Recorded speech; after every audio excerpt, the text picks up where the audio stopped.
viejo hasta el papel y sordas palabras que conspiran incesantes contra mí. Me llevan preso ante ti, sin argumentos, sin sentencias, sin oír.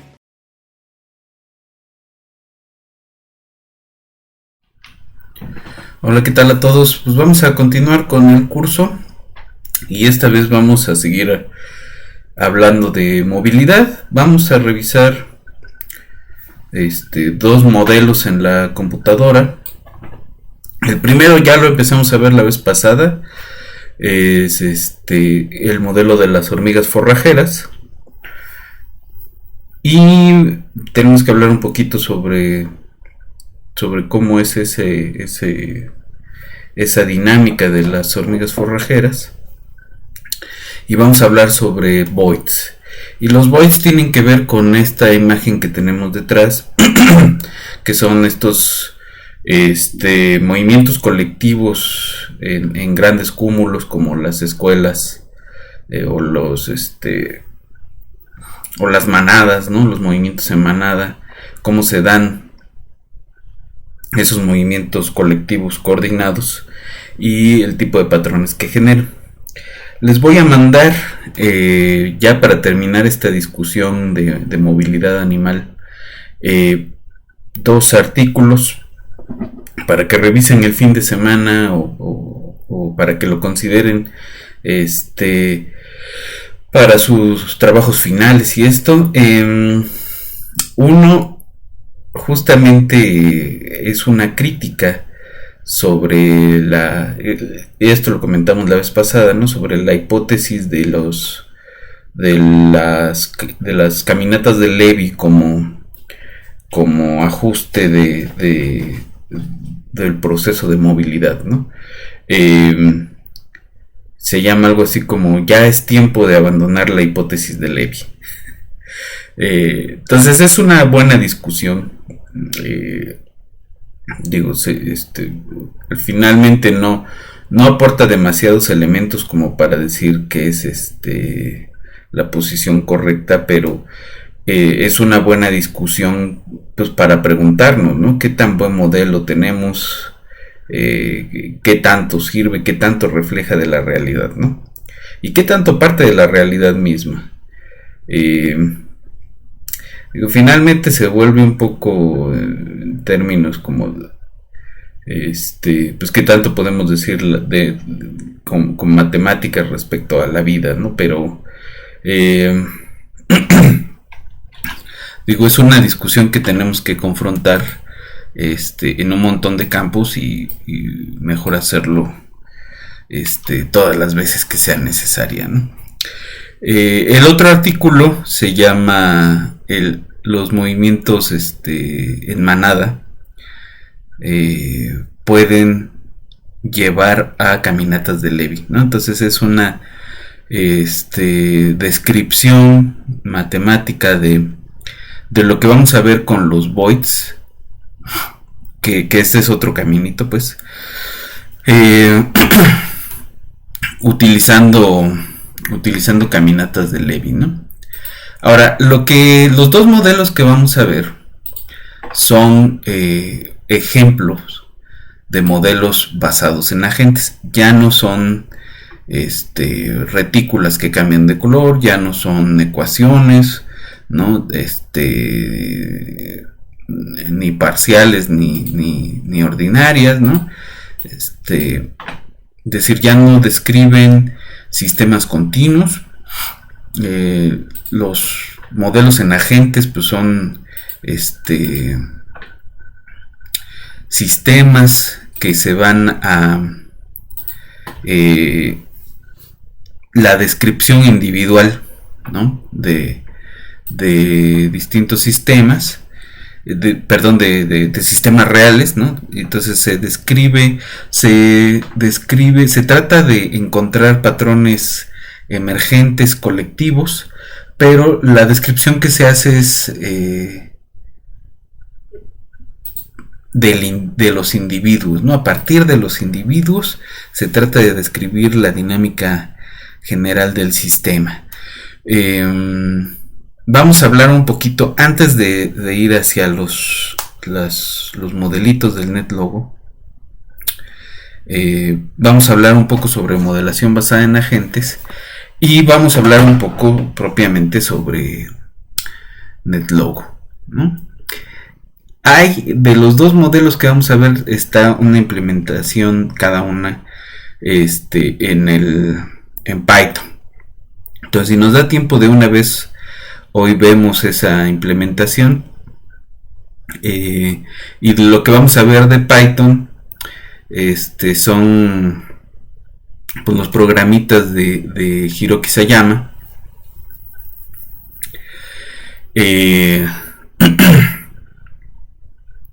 Hiroki Sayama hizo un libro muy bonito sobre sistemas complejos, que ahora que hace unas semanas tuvieron el premio Nobel los especialistas en sistemas complejos, y ahora todo el mundo anda volteando a ver aquello.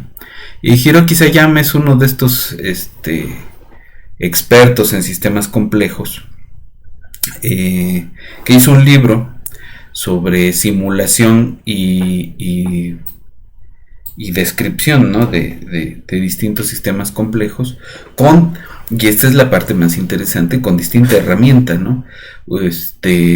Repasa cosas básicas de dinámica en ecuaciones diferenciales parciales, dinámica en redes, autómatas celulares y agentes autónomos, ¿no? Entonces tiene una colección de programas escritos en Python que son bastante sencillos y una herramienta para visualizar las simulaciones, ¿no? Y tiene un estilo bastante educativo para hacer las simulaciones, que ahorita podemos discutirlo rápidamente, pero pues es mejor ver los ejemplos, ¿no? Y tiene una herramienta para visualizar, también escrita en Python, que está un poquito más complicada, pero no tanto, que se llama PyXimulator, ¿no? Pix es Python Complex Systems, algo así. CX de Complex y S de Systems. Ajá. Entonces, pues vamos a empezar a trabajar esta vez con los programitas del Sayama, si nos da tiempo. Si no, los vemos en la siguiente sesión al principio, y ya pasaríamos, si terminamos hoy esto de movilidad, pasamos la siguiente sesión a empezar a platicar sobre epidemias. Pues entonces vámonos rápidamente al pizarrón electrónico. Vamos a hablar un poco sobre modelación basada en agentes y nos vamos rapidísimo al NetLogo.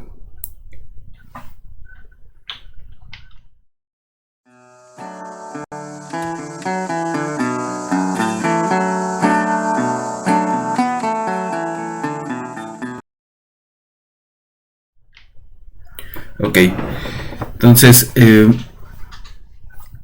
vamos a empezar. ¿De qué hablamos cuando hablamos de modelos basados en agentes? Aquí hay dos ideas que se nos tienen que quedar, ¿no? La primera es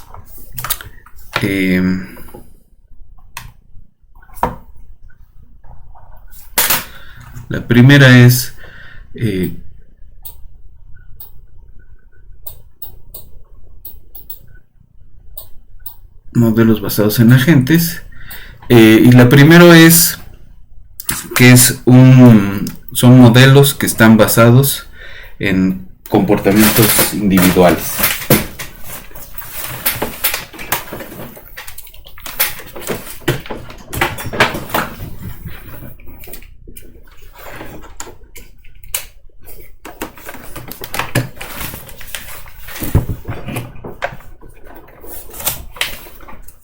Entonces, esos comportamientos individuales los podemos codificar de alguna forma, ¿no? Y es una cosa que no es excesivamente extravagante, ¿no? Sino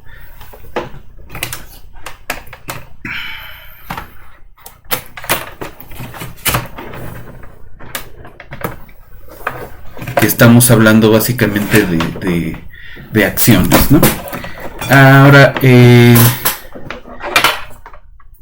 esas acciones pueden basarse en decisiones o en algún proceso aleatorio, pero esencialmente la idea básica es la misma, ¿no? Entonces, pues son modelos que están basados en individuos, son modelos que se van a la interacción directa, ¿no? Entonces, algo no funciona con mi pizarra.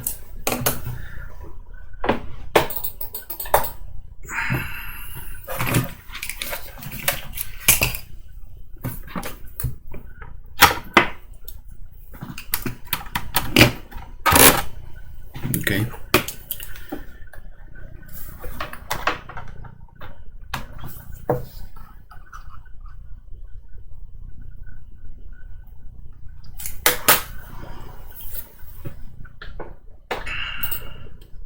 A ver. Entonces, mientras arreglo esto, podemos seguir comentando otras cosas, ¿no? Entonces, se trata de modelos basados en individuos o en componentes individuales, ¿no? Porque también podemos pensar en otras cosas, como modelos de partículas, ¿no? Uno podría pensar, bueno, ¿y esas qué decisiones toman? Pero se puede pensar, ¿no? que ante una disyuntiva entre dos estados, la forma en que ocurre una u otra cosa, o bien podemos pensarlo como una decisión generalizada, o bien podemos pensarla como una cuestión aleatoria, ¿no? Pero esa parte aleatoria no es decir, el tipo de proceso no es cualquier proceso. Generalmente se utiliza procesos de tipo markoviano, es decir, procesos donde no hay memoria, en el sentido de no hay memoria en el sentido de que no depende el estado actual de las cosas, pues no depende de los estados anteriores, ¿no? Entonces, los modelos basados en agentes pueden ser o podemos pensarlos de dos tipos. Uno son con decisiones, que pues nos estaríamos refiriendo a teoría de juegos, pero no cualquier juego, sino juegos dinámicos o evolutivos, o bien estamos pensando en procesos de tipo markoviano. Ahora, ¿de qué se trata esto, no? ¿Y cuál es la distinción entre estas dos cosas en la práctica?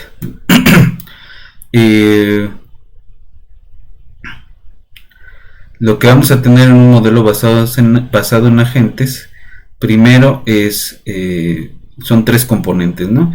Los componentes individuales o individuos o agentes o partículas o lo que sea, ¿no? Un medio donde interactúan, o ambiente o mundo, como quiera que le quieran llamar, pero hay un espacio donde existen estos individuos y donde tienen su dinámica e interactúan unos con otros. Y la tercera cosa pues es justamente cómo se relacionan, ¿no? Las reglas de interacción. Y la idea es que la interacción va llevando la dinámica. No le vamos a decir al sistema cómo ¿no? A partir de una condición inicial qué es lo que va a pasar en el futuro, sino qué va a pasar si tu vecino actúa de esta u otra forma, qué va a pasar si te mueves y te encuentras a alguien que tenga estas características, ¿no? Eso es lo que nosotros vamos a codificar, esas reglas de interacción, y estas reglas son locales. En ese sentido se parecen un poco a los autómatas celulares que veremos más adelante. Entonces tenemos estos tres partes, ¿no? de un modelo. Entonces hay que determinar bien quiénes son las componentes individuales, el tipo de medio en donde van a estar ocurriendo las cosas, y el medio no es nada extraño, no son espacios de no sé qué, de dimensión no sé qué, no, el medio concreto puede ser una retícula, es decir, es una forma en la cual modelamos computacionalmente un medio físico, ¿no? Entonces un medio puede ser una retícula numérica, puede ser una red, ¿no? Puede ser una proyección de algo, ¿no? De un sistema de información geográfica, o puede ser y puede ser una retícula n-dimensional, ¿no?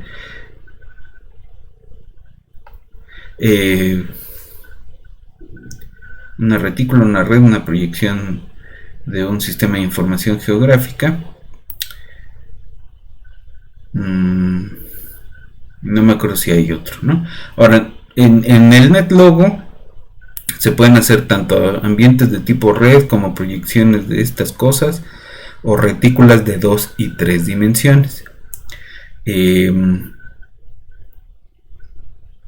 Se pueden simular también de una dimensión, pero esas no tienen como mucho chiste. Y esta idea de que las componentes individuales pueden o bien tomar decisiones con cierta racionalidad acotada, esa es la que diferencia, ¿no? Entre la teoría de agentes autónomos y la teoría de juegos clásica, que en la teoría de juegos clásica los individuos toman decisiones con racionalidad completa, ¿no? Es decir, tienen información y tienen algún tipo de objetivo y tratan de cumplir ese objetivo con la información que tengan. La teoría de agentes autónomos, que está más del lado de lo que se llaman los juegos o juegos evolutivos o sistemas colectivos,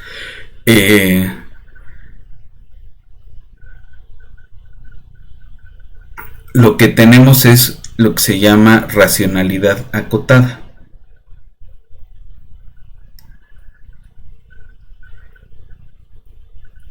Y está acotada por la localidad. Es decir, los individuos no tienen información completa, tienen información sesgada en cuanto a qué tipo de agentes son y en dónde están, ¿no? Conocen su localidad y tienen cierta información de su localidad y actúan en consecuencia. Pueden tomar decisiones irracionales.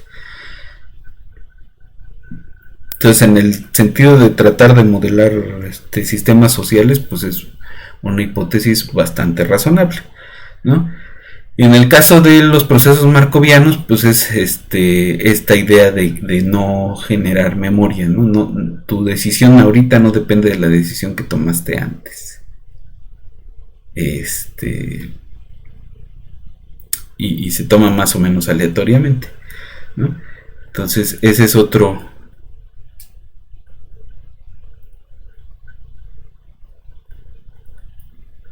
elemento, ¿no? Son procesos aleatorios, pero los estamos simulando en la computadora, entonces son pseudo aleatorios, ¿no? Entonces, esa es un poco la idea. Ahora, el NetLogo. El NetLogo es una plataforma escrita en Java que tiene igual la idea es modelar sistemas individuales basados en individuos, y se pueden montar sistemas de autómatas celulares, se pueden montar redes, se pueden montar agentes autónomos,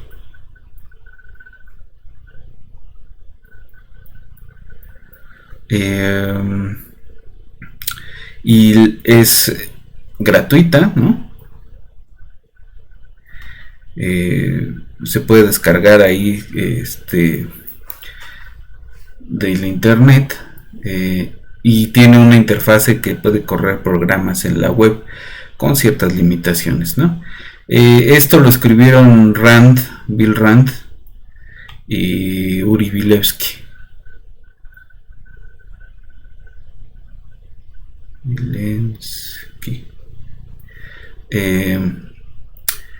Esto a finales de los 90, principios del 2000 y fracción. Yo lo conocí en el 2008 y ya era la versión 2 o 3, creo.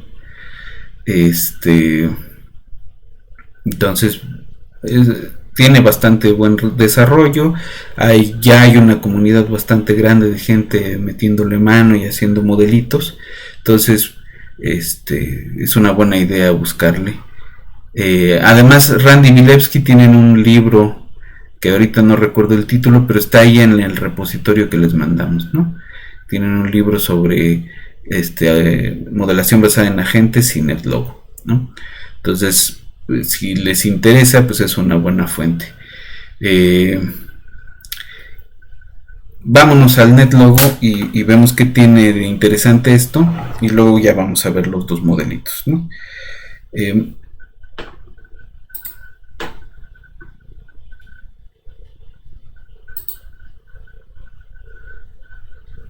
Entonces acá tenemos el NetLogo, y del NetLogo tenemos estas tres pestañitas.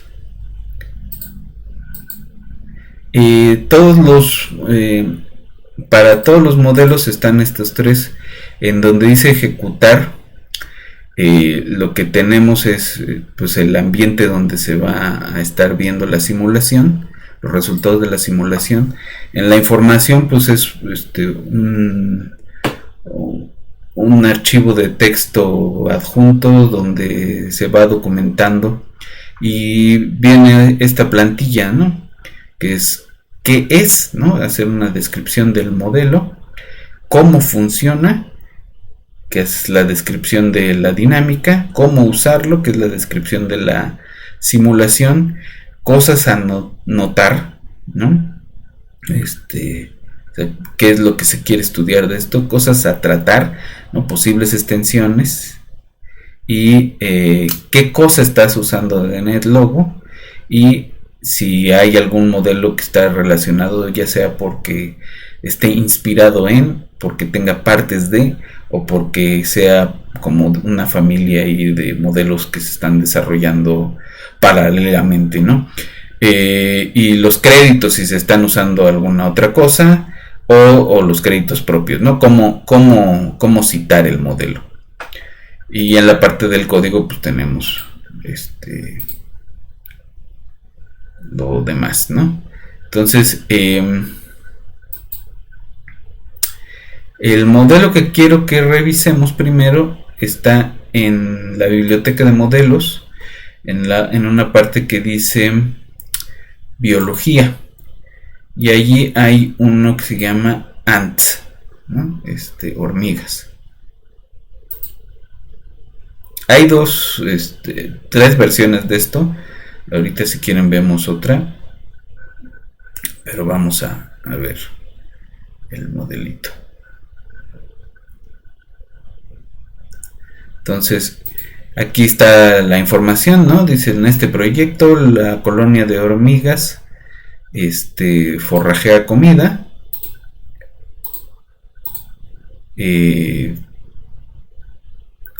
Sigue reglas simples. La colonia actúa de una forma sofisticada, aunque tengan los individuos reglas simples. Y esa es un poco la idea de estos tipos de modelos.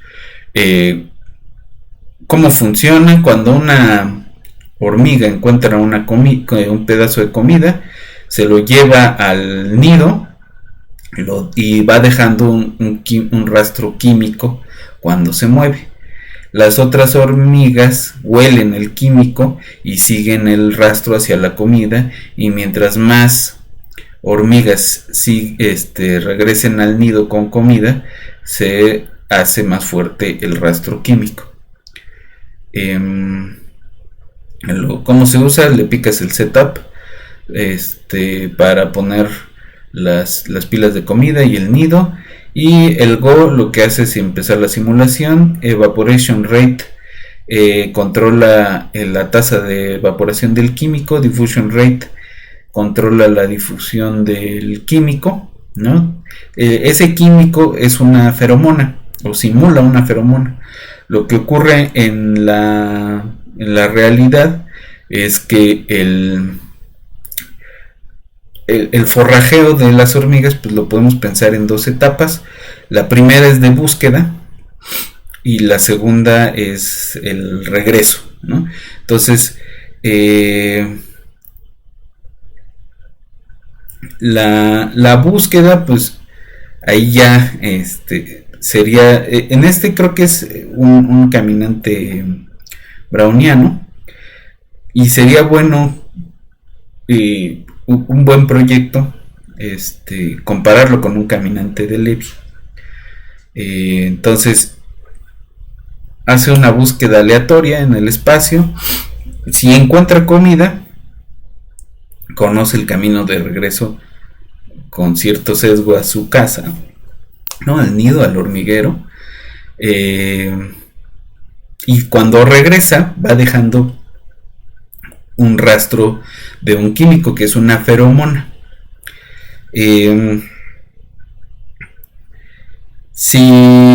Entonces va regresando y vuelve a ir a buscar, más o menos entiende dónde fue la búsqueda, va siguiendo su propio rastro, pero además, si las otras hormigas ven que regresa con comida, pues la van siguiendo y van todas hacia esa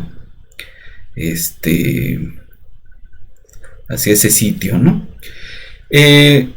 Ahora,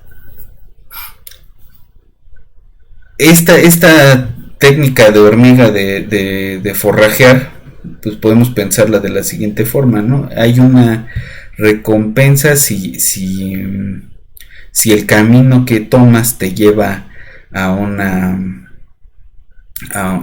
sitio con comida, en el sentido de que ese va a ser un camino preferido para ti, y los demás pueden seguir ese camino si ven que funciona, ¿no?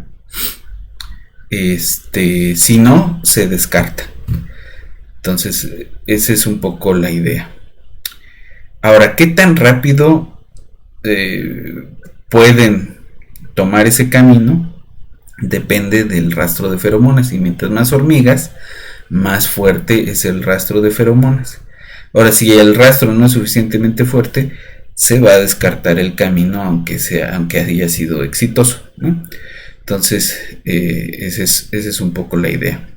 Ahora, ¿qué cosas dice que hay que notar? Dice, la colonia generalmente explota las fuentes de comida en orden, es decir, se van hacia la que está más cercana al nido y luego se van a mover a las que están más lejos, ¿no? Cuando la colonia termina de recolectar la comida, el rastro químico se desaparece, y las hormigas pues van a quedar como caminantes aleatorios, ¿no? Posibles extensiones. ¿Qué pasa si si las dos comidas están equidistantes del nido? ¿Cuál van a elegir?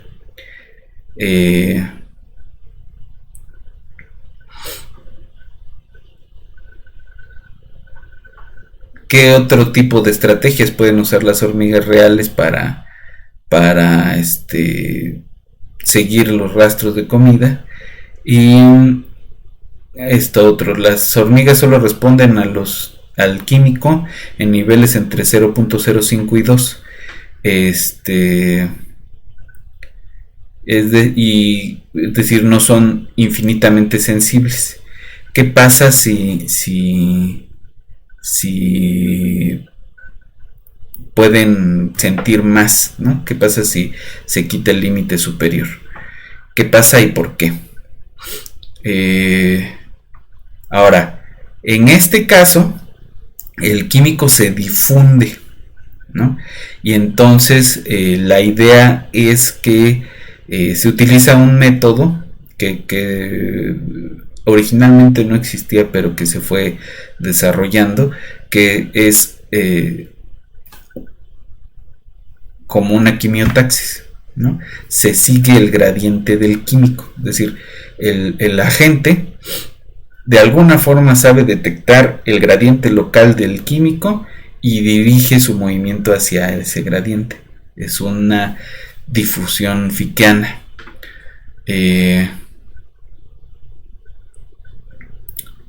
Ok, entonces la idea es cómo es de veras esto cierto y cómo podría dársele la vuelta, ¿no? Y entonces cosas de las que utiliza de NetLogo es esta primitiva, le llama, ¿no? Esta función diffuse, y otro método que es patch right and ahead, para que puedan revisar varias direcciones sin tener que estar cambiando su dirección en todo momento, ¿no? Y aquí pues el modelo es de Uri Bilevsky del 97, y el software propiamente,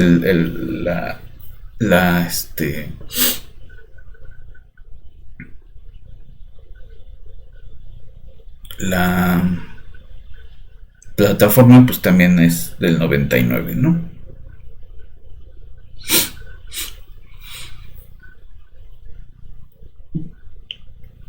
Ok.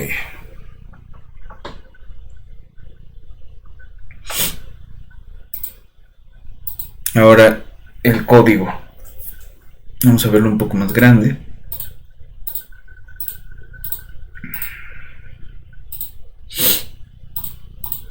Ahí está. Entonces aquí donde dice Patch Zone, esas son propiedades que tienen los parches de terreno, ¿no? En nuestro caso el medio son estos parches. ¿Y qué son estos parches? Es una retícula. No sé si se va a ver. No se ve.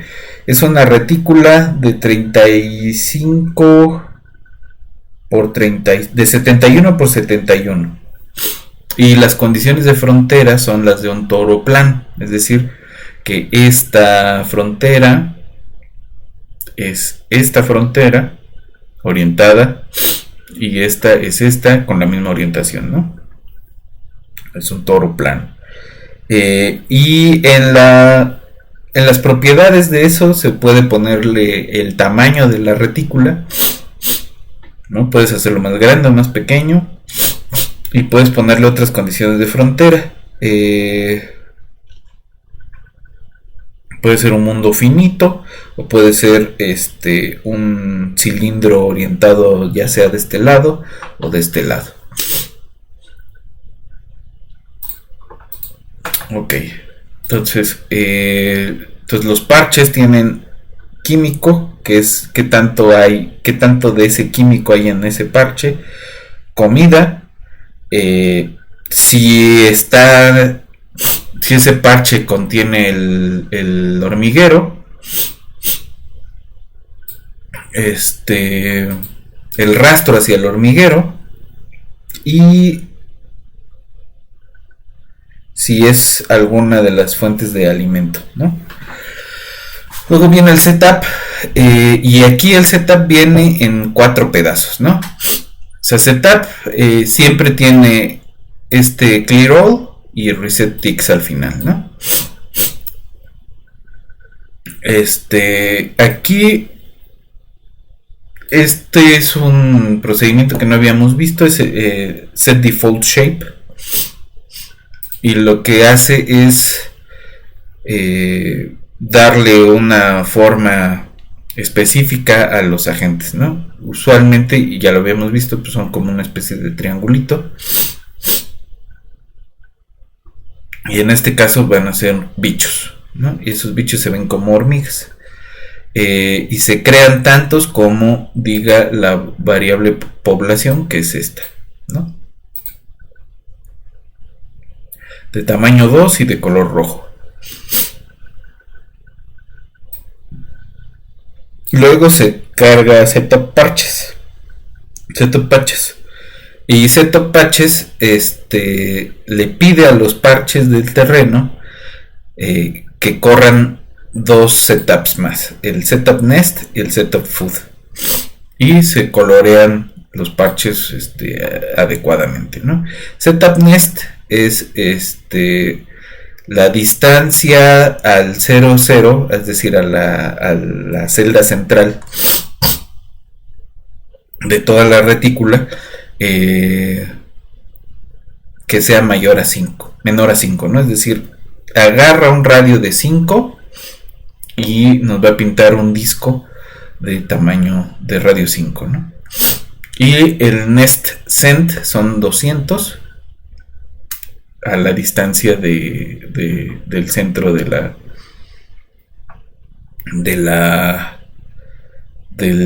hormiguero, ¿no? El food, setup food, es algo parecido, ¿no? Se va en ciertas coordenadas, se van a pintar discos de radio 5,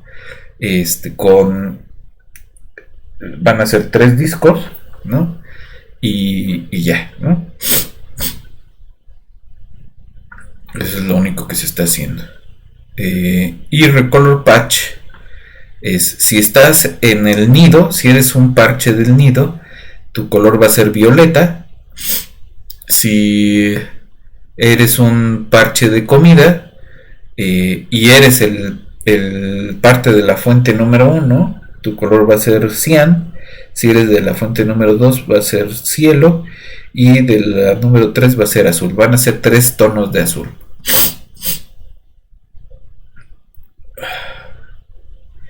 Y los demás se van a colorear de acuerdo a qué tanto químico contienen, que en principio no contienen nada de químico.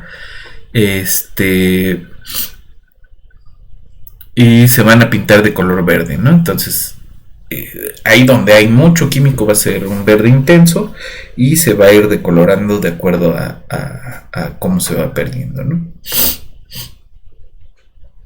Este es el Go, ¿no? Es el que lleva toda la dinámica, y se le pide a las tortugas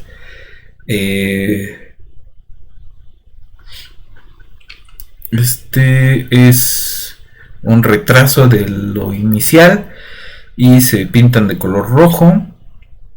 Si están pintados de color rojo, tienen que ir, es decir, están en forrajeo, van a buscar comida y regresan al nido. Y esos son 2 métodos separados. Ahorita vemos que wiggle es buscar la dirección y dar un paso.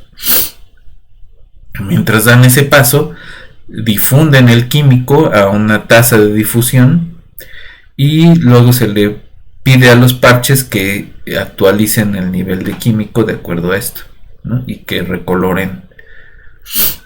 Y este tic es el paso de tiempo. Luego, ¿qué es regresar al nido? Si el parche es parte del nido, se le pone en color rojo, ¿no? Si estás parado en el nido, tu color es rojo, das una vuelta de 180 grados a la derecha y dejas cierta cantidad de químico, ¿no? Y te vas hacia la dirección del gradiente de el olor del nido, ¿no? Que es buscar por comida. Cuando buscas comida eres color anaranjado y pierdes, ¿no? O sea, la fuente de comida pierde uno del nivel que tiene y das vuelta a 180 grados y te diriges hacia donde está el gradiente del químico que vas dejando. Seguir el gradiente utiliza este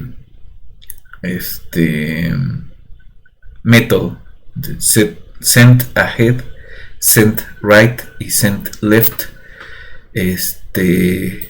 con chemical send at angle 0 y al ángulo 45 grados y ángulo menos 45 grados, ¿no? Entonces send ahead es a dónde va, o sea, necesitas tres direcciones, hacia dónde es adelante, hacia dónde es la derecha y hacia dónde es la izquierda.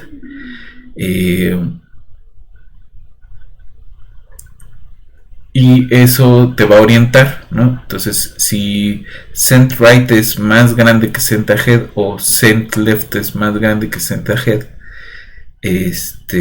entonces si send right es más grande que send left, das una vuelta hacia la derecha. Si al contrario send left es más grande que send right, das una vuelta a la izquierda, las dos de 45 grados. Ahora, ¿qué es este wiggle? Es dar una vuelta aleatoria con un ángulo menor a 40 grados a la derecha y lo mismo pero a la izquierda, y si no se puede mover pues da una vuelta de 180 grados a la derecha. ¿Qué es lo que va a reportar? Hacia dónde está cuál es la dirección más cercana al nido, utilizando esta variable nestSend, y el químico, ¿no? ¿Cómo reportan el químico? Pues cuál es en la cercanía el parche que tiene más concentración del químico, y eso es todo lo que hace, ¿no? Entonces, cuando le picamos setup, todas las hormigas son rojas y están acá en el centro del círculo morado. Se van, y cuando le voy a bajar un poco el tiempo, si se fijan acá hay unas que están de color anaranjado, que son las que ya traen comida.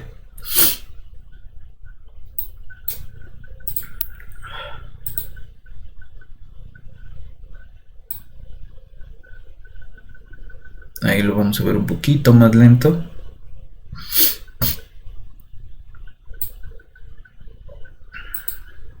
Entonces, las que ya van de regreso y que van dejando su rastro, y aquí se ve ese gradiente de verdes,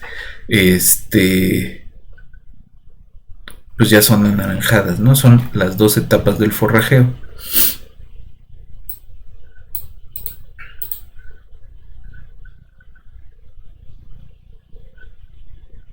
Vamos a bajar un poco la población y le bajé la difusión y vamos a aumentar la evaporación, ¿no? Que sea la misma. Y nomás 30 hormigas, que sean 15. Ahora le voy a cambiar algo aquí tantito. Y quiero que las hormigas dibujen su trayectoria.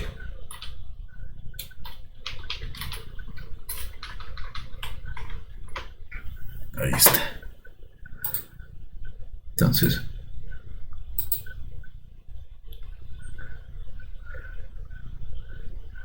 fíjense cómo es una trayectoria continua. Que además no es o sea, si da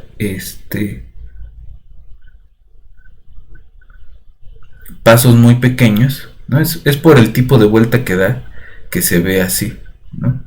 No es una vuelta el ángulo no es tan grande, y estos caminos anaranjados son los exitosos entre la fuente de comida y el nido, ¿no? Mientras más hilos anaranjados haya entre el hormiguero y la fuente de comida, más hormigas se van a ir de ese lado. Pero hay hormigas que se quedan forrajeando en otras regiones, ¿no? Y entonces la pregunta es, ¿se puede tratar de dibujar una mejor estrategia que esa? Ahora vamos a aumentar la tasa de difusión al doble, que sea el doble de la tasa de evaporación, ¿no? Entonces, ¿qué va a pasar? Se van a forrajear.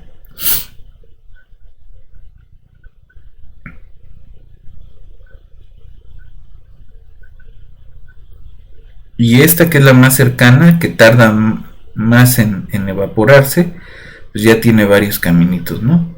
Pero como no se queda la tasa ahí, la tasa de evaporación todavía es muy alta, no siguen ese camino, ¿no? Entonces vamos a bajar la tasa de evaporación.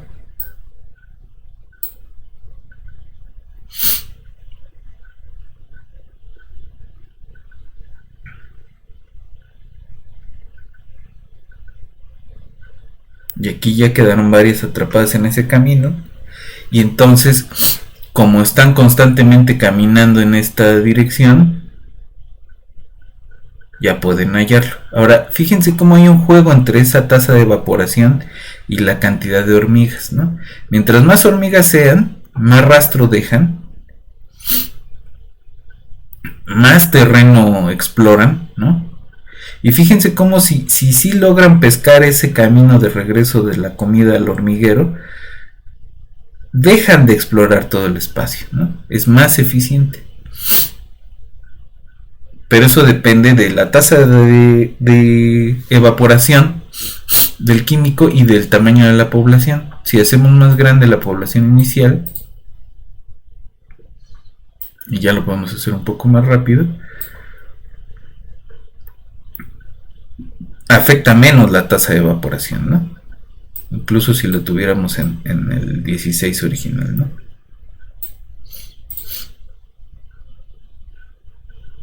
Aunque la tasa de evaporación sea alta, hay una densidad suficiente de hormigas como para que cumplan con esa tarea, ¿no?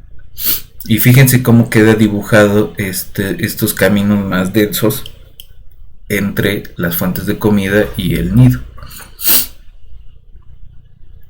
Pero aún así, con 85 hormigas caminando en principio como caminantes aleatorios, pues ya tenemos una densidad alta de decir, cubrieron sus trayectorias densamente todo el espacio, ¿no? Aquí sí vale hacer la pregunta, ¿no? Si con caminatas de Levy es más eficiente el forrajeo, ¿no? Y pues con muchísimas más hormigas es más eficiente.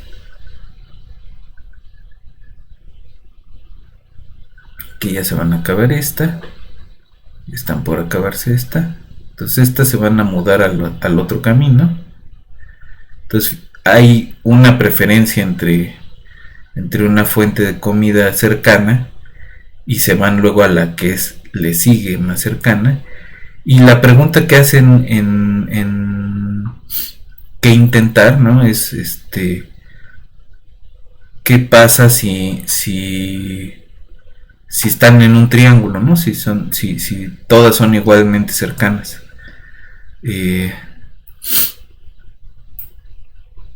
No, ahora sí, la tasa de difusión es muy lenta.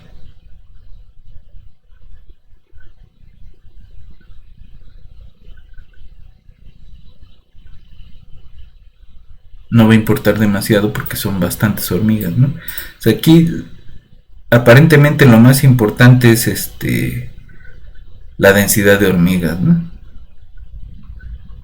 Si la tasa de difusión es muy lenta y la de evaporación es muy rápida, tardan mucho en darse cuenta de dónde están los alimentos. Y aunque algunas forrajeras sí regresan con comida, tardan en terminarse el alimento, ¿no? Y fíjense acá como siempre hay esta gráfica lo que nos dice es qué tanta comida hay en cada una de las fuentes de alimento, ¿no? Siempre hay una que se acaba antes y siempre hay una que se acaba más lentamente. Esta se acaba muy lentamente y esta se acabó primero, ¿no? Ok, pues yo creo que lo dejamos aquí. Ya no alcanzamos a ver los voids, pero déjenme mostrarles una implementación de un sistema muy parecido en Python. Este es uno de los programitas de Hiroki Sayama. Y Sayama tiene una forma muy bonita de programar. Él dice, para analizar un sistema complejo necesitas inicializar variables, observar algo, ¿no? Que esto es lo que hace dibujar, y actualizar, ¿no? Y en la actualización es donde viene toda la dinámica. Esto, si quieren, lo revisamos con cuidado la próxima vez, pero básicamente es cómo se va a mover la hormiga. Esto se llama ABM Ants, y vamos a ver cómo se ve la simulación. Abrimos una terminal y en la terminal pues, se tienen que ir a donde está alojado su programa. En mi caso lo tengo en Pix.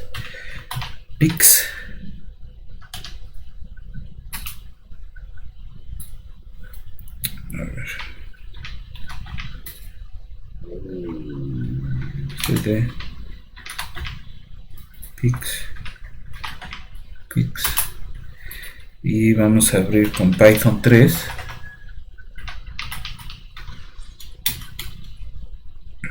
abm ants.py.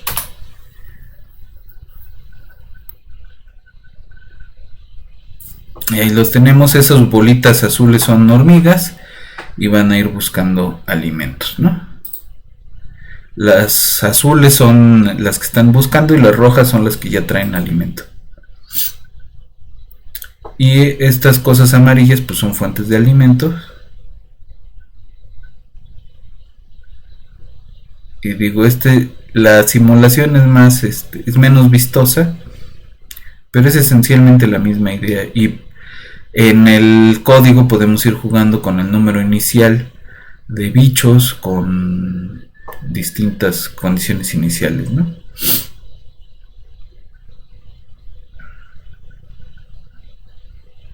Y la idea es cómo van buscando, ¿no? Es un algoritmo de búsqueda. Y bueno, con esto nos vamos. Dejamos la simulación del Sayama y nos vemos en la siguiente sesión, que ya sería la última ya de modelos en ecología, y vamos a revisar el modelo Voids de Craig Reynolds.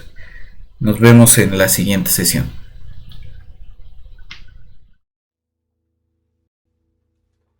My mama was a tailor. She sold my new blue jeans. My father was a gambler down in New Orleans.